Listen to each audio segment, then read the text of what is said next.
such an amount of money, no matter even if it is $100,000 into private accounts, this is an established institution. This is an institution that is responsible for tasked with conducting elections in the country. And they have laws and rules. Exactly. So those people should not, you know, such amount of money, or that money shouldn't go to those people's private account. We all know, no matter how little it is, we all work in a civil service in one way or the other. Certain institutions, Harrisby pass 10,000, so they will tell you need a second person to sign. So if you breach that law, or you violated that law, number one, you put it in your private account. The best thing you could have done immediately after the election, you could have returned that money and said, this is it. We did not exhaust it. This is what we gave it, but here is the balance of the money. And with that amount that you're saying, you're referring to the ones that were deposited to Joseph Suleiman. To the private, Suleiman and the Pamakans and others account. Okay. I think the smallest portion of it was like 20,800 in one of these guys' account. The last person, something Jada. So Lola, but for me, but Omar, let's go back. It says here that allegedly $301 million meant for election expense were transferred to the private bank accounts of returning officers, which is a violation of national financial regulations. Of course. So $301 million, that is a lot of money to have been transferred to private bank accounts when IEC itself has its own bank account, like they have their bank account. So the information we gathered was they have three different bank accounts with three different banks. Okay. So the question is, what happened to those ones? Why not you just tell those, whoever is funding or doing the transfer, the funding for the election, tell them to put it there. That's why we have a whole set of institutions. You have the accountants, you have whoever is responsible could have gone there with the approval of those responsible signatories. For example, we need $1 million today for vehicles to transport ballot boxes. For example, you go, they sign and approve, and they go and get it, and the next minute you said we need another $2 million for police officers who will be at the polling stations. You approve and put those things aside, and they withdraw the money. The next minute is polling agents and polling staff, whatever it is. You need $3 million for it. I'm just giving an example. You go and withdraw that money and put it there, and so you follow due process. But the problem is, I'm yet to read the whole report. But from the word go, that's where the problem started. And after the election, they did not also retire the money. That's another problem. And this brings that's one of the audit reports reported. That's only one that you're referring to here, right? Yeah. But when I look at, let's say if I go down the list, right?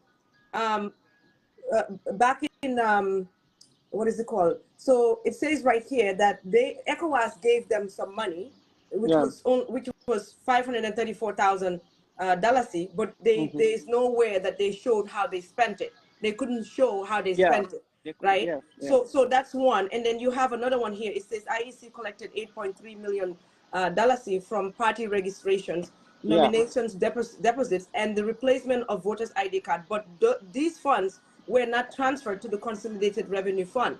So these are all mismanagement. And then there's another one that also, it was a large amount. Let me see if I can find it quickly. There was a large amount, $199 million.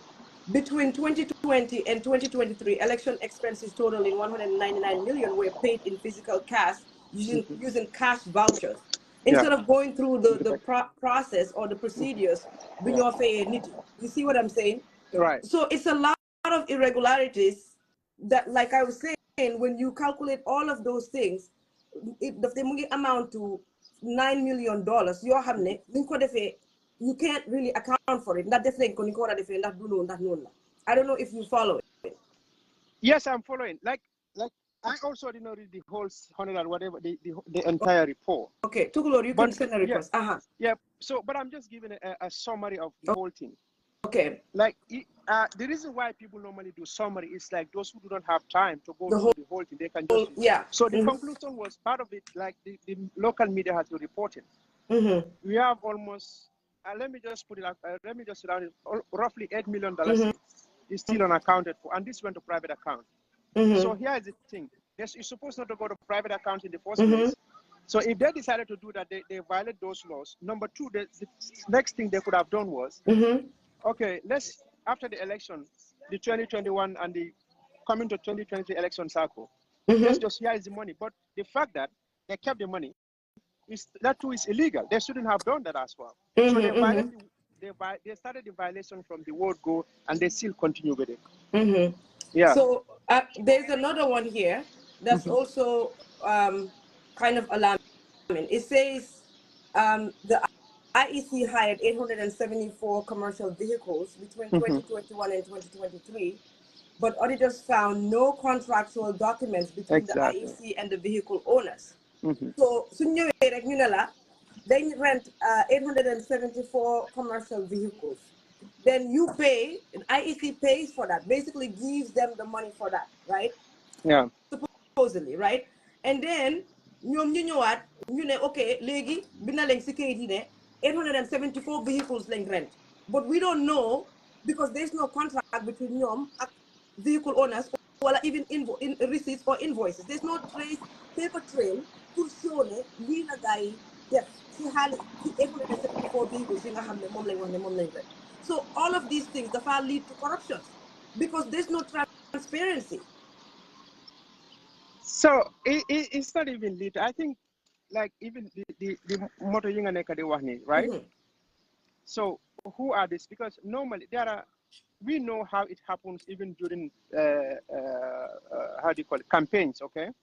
Political parties will go to keep these car parks and talk to safety guards and rent cars, okay? And during election too, it's the same thing. So, and these are political parties. Sometimes they will put their house in order and get hundreds of gelegeles, and everything will be in order. And the drivers will be there, the fueling will be there, and the days that they're supposed to provide during the campaign. So if those political parties can do that, why is IEC not doing that? So that is another problem, to be honest. So, like, we will continue. So what do you think?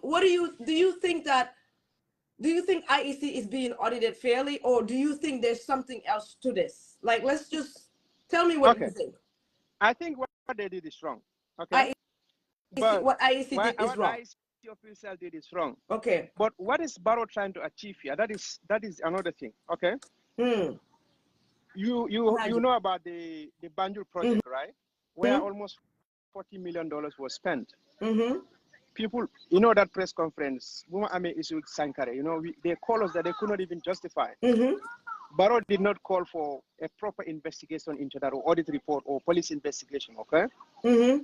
You heard about the COVID problem. Samate went to National Assembly and said, look, there is so much corruption going on here.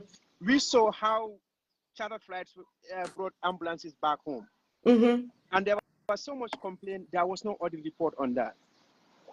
Airport rehabilitation happened. For the Banjul project? No, the Banjul project was one. There was no audit, there was no proper investigation into that, even though, they said after spending that millions of dollars in Banjul, time Bobula Banjul gonna float, sir. 40 million. $40 million. So you talk about the COVID fund, the chartered flights to bring ambulances in Gambia. Those ambulances are now white elephants, okay? Those ones, that was even Minister Sawanako's National Assembly. And let's slow down here. You mentioned the COVID funds. I remember the COVID funds. When I looked at the report, there was one that said $18 million was spent on food.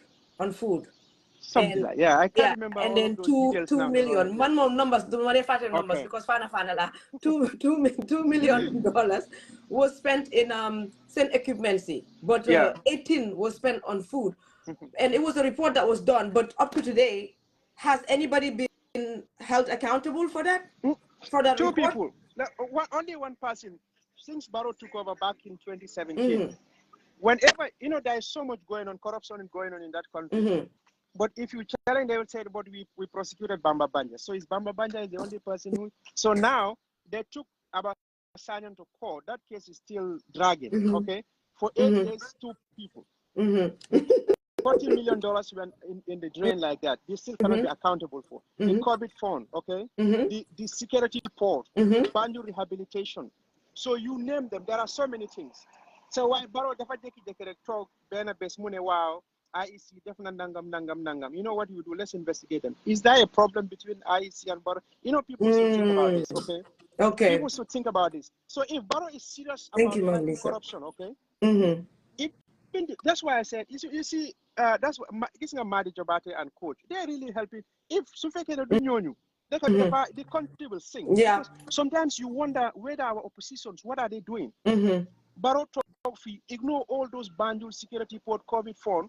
Let's go and investigate IEC. All these people fall for it. Wow, IEC. Because, for example, UDP, they are not happy with IEC because they felt the election was stolen. It was rigged. They also falling for it. They should not do that. Let them tell Barrow, you know what? Let's go start back from Banjul project. Let's investigate that. We will come to IEC. But you know what Barrow is trying to achieve here, especially with this opposition, because UDP and few other parties are not happy with IEC. So he's making them more angry towards IEC. So do you think he wants to, there's a plan, alleged, do you think it's a thought, right, that he is trying to possibly dismantle the IEC because he's not happy with them? And he wants anything is possible. I want to rule that one out, okay? Okay. So, but if he wants to do that now, so for example, they claim election was stolen, okay? IEC stole the election on behalf of. So, who connived with IEC if the election was stolen? Who connived with IEC to stole election for them? Is it not for, they claim is Barrow stole the election? Who did the job for them? Is it not IEC? Yeah. So if that is the case, so you know, he can just try to play around people's mind. Okay, IEC is corrupt because you think you lost election 2021. You are not happy. Barrow is saying IEC is corrupt. Let's investigate. You also said, okay, let's also investigate. You focus your. But there are other issues that should be investigated. Exactly. When we understand that Sirifo is still refusing to cooperate to come and testify before the commission, they're gonna then move from Turkey to Guinea-Bissau, but he is not cooperating. He refused to come and testify, gave evidence at the commission. So you will talk about, wow, IEC is not is corrupt, is blah blah blah. Now Barrow will see, okay, now even the opposition are saying IEC is this. He will kick them out. So do you know who is going to bring, who he is going to pick and bring and preside over that institution? No. So that's what they should think. Why is Barrow interested in IEC now? Why not 2021? Not 2020. Yeah. But IEC and the local councils. Local council. Yeah. So even this local government, well, fine. Let them investigate everybody. But there are people we think they have been protected. Who is what? Look, TRRC. They went after Edward Singade in Nigeria, and they told him come and testify. They went after Sana Sabal in Senegal. Germany was in Senegal, but he came and he testified.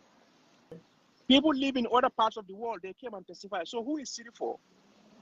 You text. I don't think it's where Guinea-Bissau. If it is a car, barely 10 hours, you will be in Gambia. If Barrow is serious about fighting corruption, why not he just superior the guy and say, come, we give you ultimatum to come. You know, Yankuba Ture, it was difficult for TRRC to give him the letter to someone to come and testify. But they persisted and they gave him, he came and testified. So, but this guy... I'm not Kubina. Investigation should begin from the sales of Jammeh's assets. Exactly. So Jammeh's assets sale should also be investigated. That's what Hassan said. Okay, so, and the Minister of Justice said, no, they will not disclose in it. We know, Denko, I don't know how to say this in Wolof. Yeah, Denko wanted among people they know. Okay, Denko wanted, yeah. Yeah, from the cattle to the other properties and so on. So if Barrow is serious, Barrow will be transparent. He will direct the Justice Minister said, disclose all those people who bought these things. Number one, you know, yeah. Okay.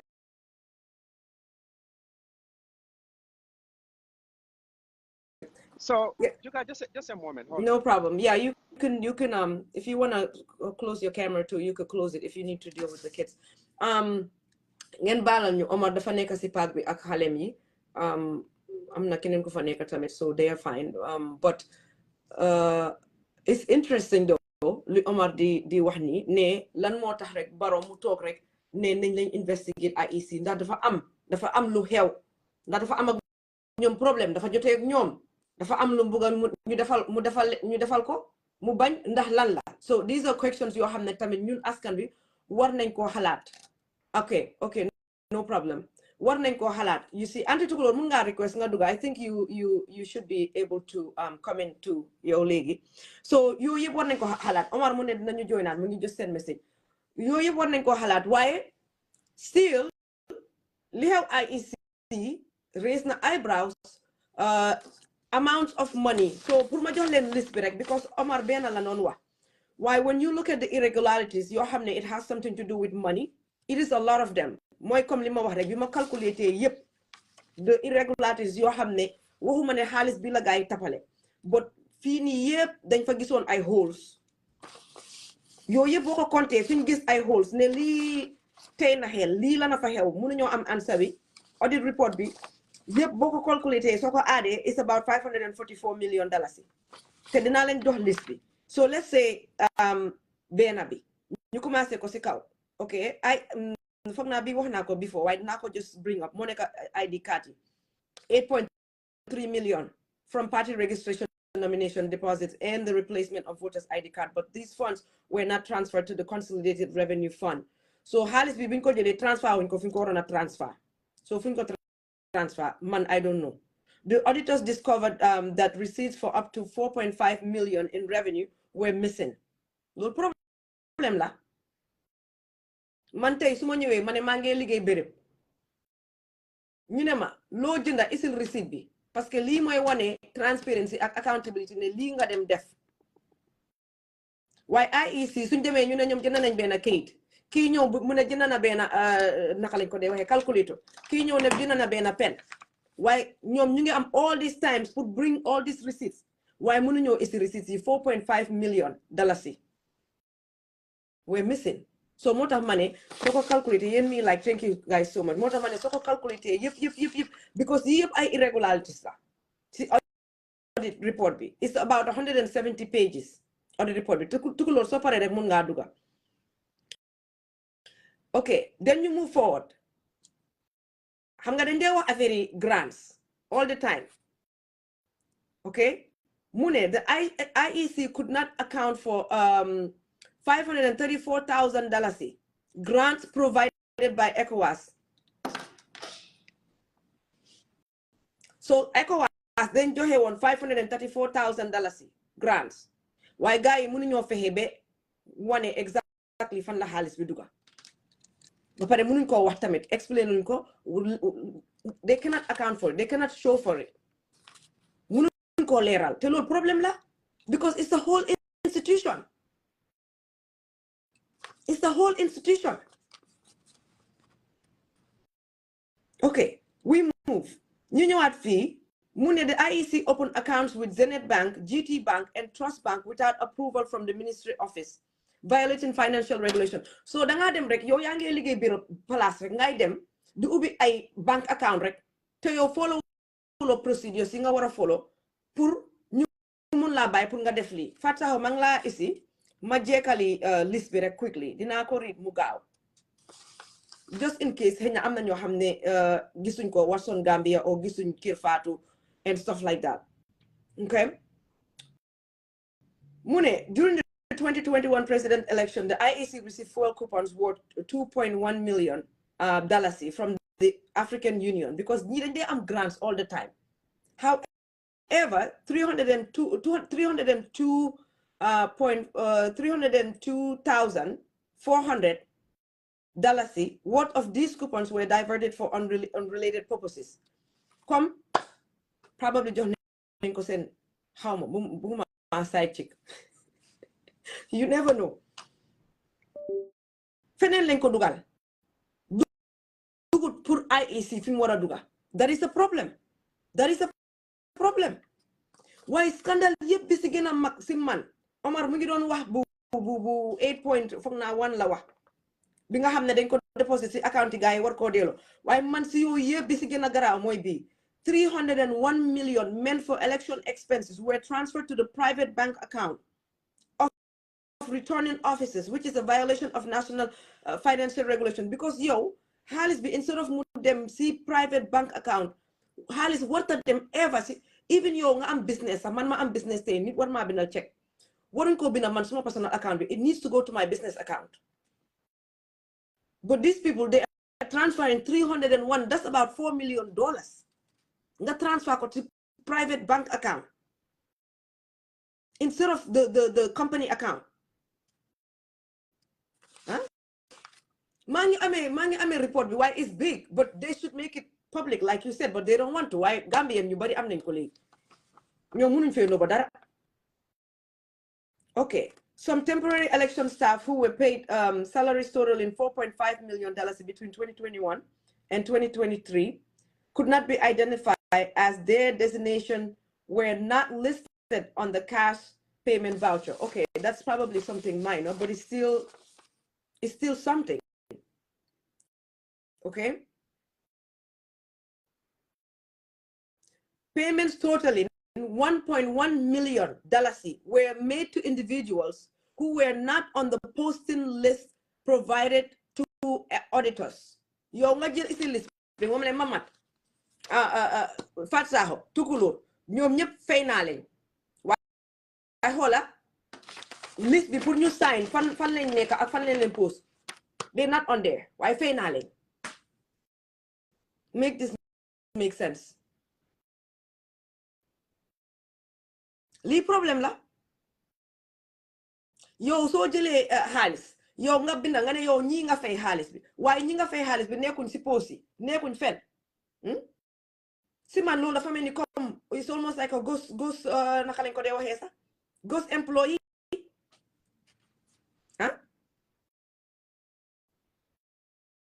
nga amati beneen moo nekk biñ xaaya 874 commercial vehicles yi den nga amati beneen allowance amounting to $15.8 million were allegedly paid. Why mënuñ ko track there's no transparency. Huh? A total of $7.9 million provided to returning officers between 2021 and 2023 remains unaccounted for, as no supporting evidence of how the funds were used was presented. 7.9 million.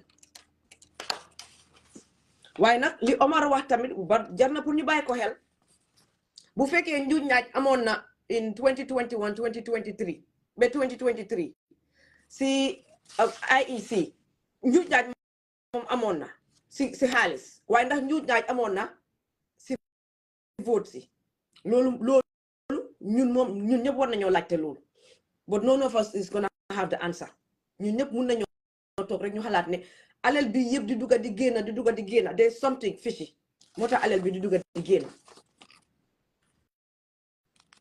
di transfer ay alal si bank account private bank account niñ loolu yëpp mun nañoo toog ñu laajte ñu ne ok lii there's something fishy waaye ba léegi li ma wax mooy opposition bi waa UDP yéen a maa dégga Essa Faal GDC lii bu musa tax ba ngeen ne yéen doo leen ñëw together you guys got this ne sàcca amoon na kalabalabaj amoon na so therefore yéen mun ngeen a génne Adama Barrow alone non parce que bu fekkee sàcca amoon na sàcca dafa amaat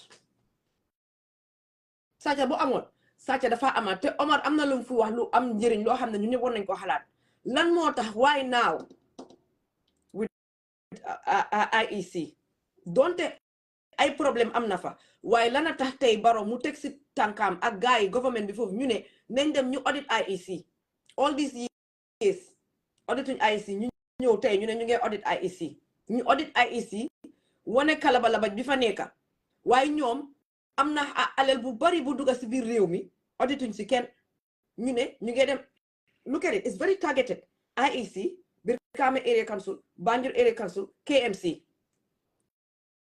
because xam nañ ne duñ mun a def Brikama Area Council duñ mun a def Kanifing Area Council ak KMC ak Banjul te ñu bàyyi Brikama ñoom xam nañ loolu waaye Brikama every single time bu gaa yi toogee seen commission boobu yéen a ñu ngi dégg ay revelations yoo xam ne yow sa boppa dangaa ne lii nekkul dëkka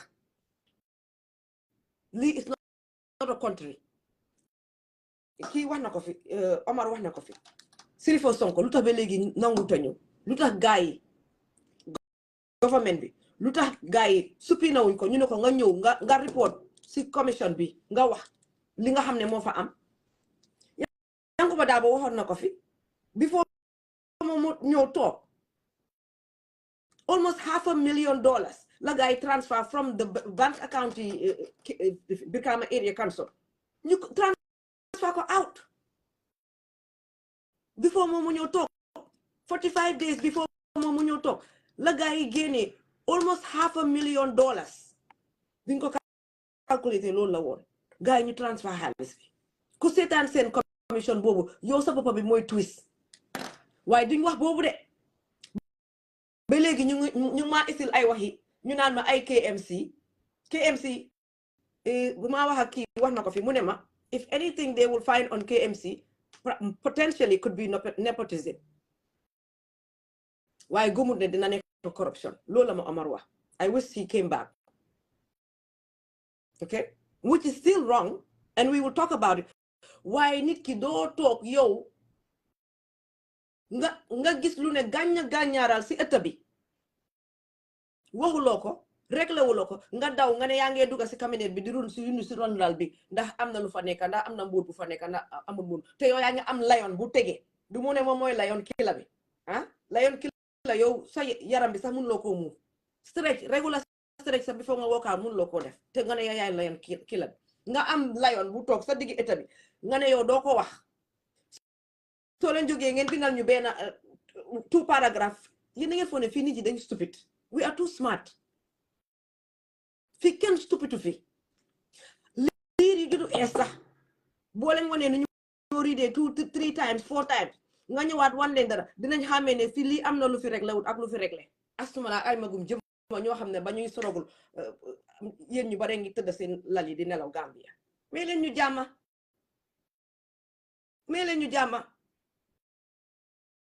ba léegi ñu ngi wax KMC ne commission boobu jeexagut commission boobu jeexee luñ fa gis ñu toog ñëw toog teg ko fi wax ko fi su jeexee luñ fa gis ñëw teg ko fi wax ko fi the same way Banjul area naka la foofu tuddaate sax Brikama area council boobu jeexut waaye ñun ñëpp xam nañ tafaara bi fa nekk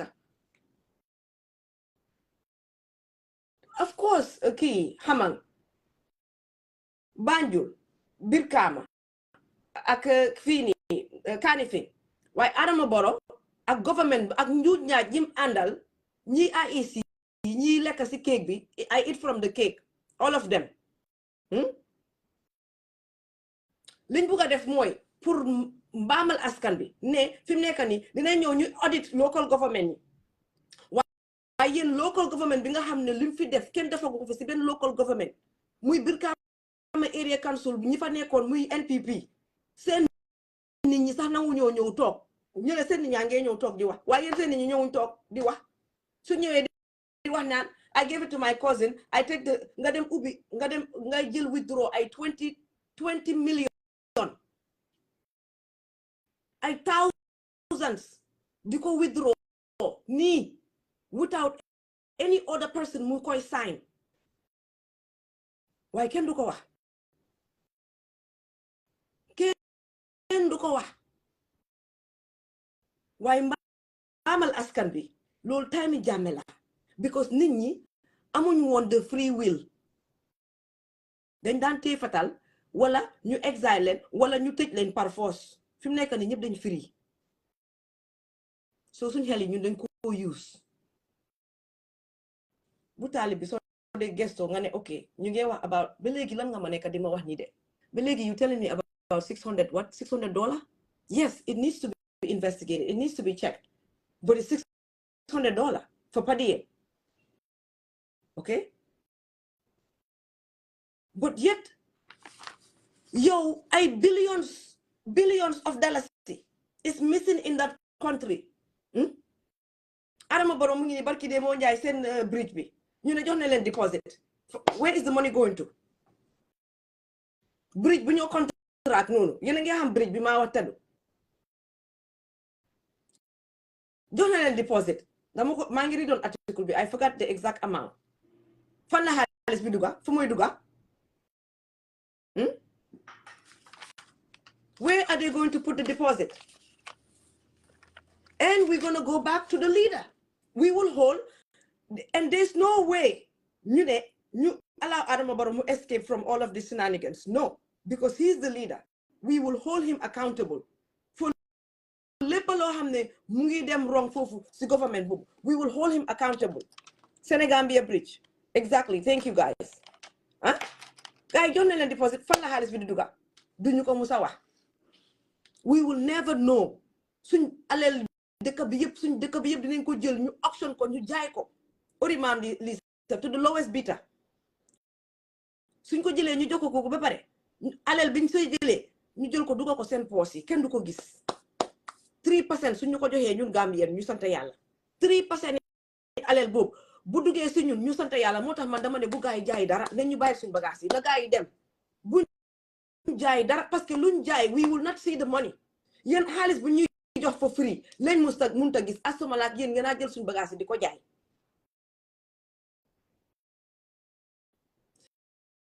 PDOIS ak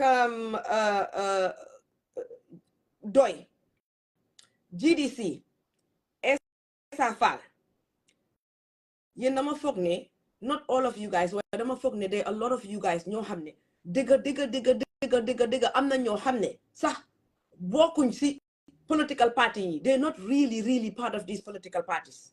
Man dama foog ne ay undercover leen ñu jënda leen dugal leen si biir nit ñi pretend man loolu laa foog because make good sense. Man tey duma ànda anti Mariama ma ne ñu ngee dem gàddaay xeexi pour génnee dara ma kon